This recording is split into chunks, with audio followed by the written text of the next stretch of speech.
living with Messiah. But above all these things, put on love, which is the born of bond of perfection. When you are buried in the waters of baptism, we die to our old life of sin. When we come out of the water, we rise as new creatures. We abandon our old way of living and thinking. From then on, we live differently and thought differently. We stop having an earthly mindset and acquired of a heavenly mindset. For some reason, our old ways keep trying to resurface. That's why the Apostle Paul urges us to set our sights on heaven and turn our backs on earthly things. Earthly or heavenly mindset, our focus. Try dying to earthly things, to clothe oneself with the celestial. Characteristics of the new life in Messiah, the bond of perfectness, the heavenly food, earthly or heavenly mindset, our focus. Set your minds on things above, not on earthly things.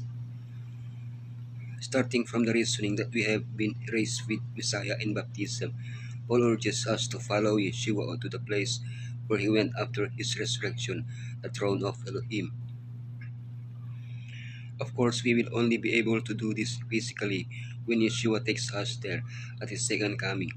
In the meantime, we must set out our sights, our goal on heavenly things.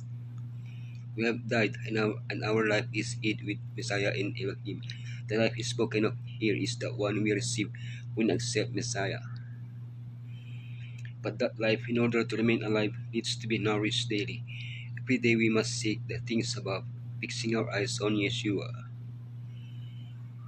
Dying to earthly things. Put to death, therefore, whatever belongs to your earthly nature, sexual immorality, impurity, lust, evil desires, and greed, which is idolatry. Since we have risen with Messiah and live thinking about the heavenly, we must put to death what prevents us from fulfilling our goal, the earthly. So that no one is mistaken, Paul points out the fundamental pillars of earthly thinking, which he will later develop in moral concrete points: sexual immorality, impurity, lust, evil desires, and greed, which is idolatry. Human nature has not changed much since Paul's time, as we are still surrounded by the same passions that violate both the letter and the spirit of the Ten Commandments. And why must we put to death, abandon, eliminate these things from our thoughts and actions? Because they bring the wrath of Elohim and are therefore incompatible with our heavenly nature. Kill the earthly before the earthly kills you. To clothe oneself with the celestial, and have put on the new self, which is being renewed in knowledge in the image of its creator.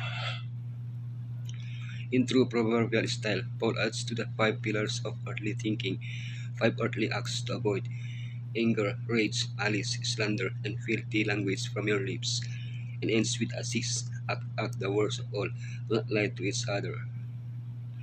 Paul assumes that we have already sinned, you have taken off your old self with its practices. We have removed our filthy clothes when we have allowed Yeshua to take away our sins. Strip off those garments. We need to put on fine garments, clothed in these new garments. We are continually renewed, growing in holiness day by day. As we are renewed by the work of the Holy Spirit and the study of the Word, the barriers that separate us from one another disappear. Characteristics of the new life in Messiah: the bond of perfectness, and above all these things put on love, which is the bond of perfectness. We are Elohim's chosen people, holy and dearly loved. Peter tells us that this brings us great benefits and a great responsibility. But but how does one of Elohim's chosen ones behave? With tender mercy, with kindness, with humbly, with meekness, with long suffering, forbearing one another, forgiving yourselves. And all of this within the context of the bond of perfectness, love. And these are our benefits and responsibilities. Benefit. By behaving this way, we are blessing to both others and ourselves. Responsibility. May our conduct glorify Elohim, and may it encourage others to believe in and follow Yeshua.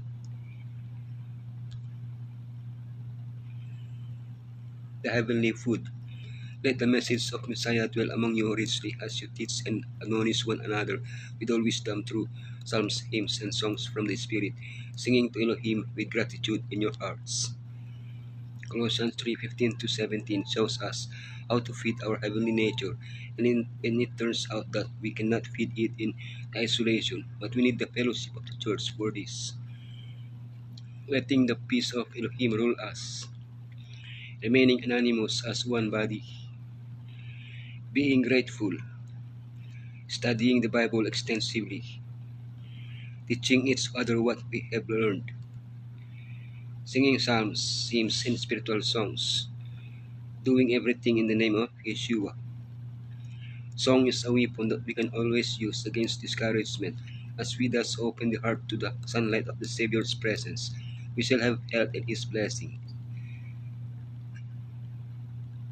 Cultivating a kind, tender, sympathetic heart. Never call these attributes weakness, for they are the attributes of Messiah.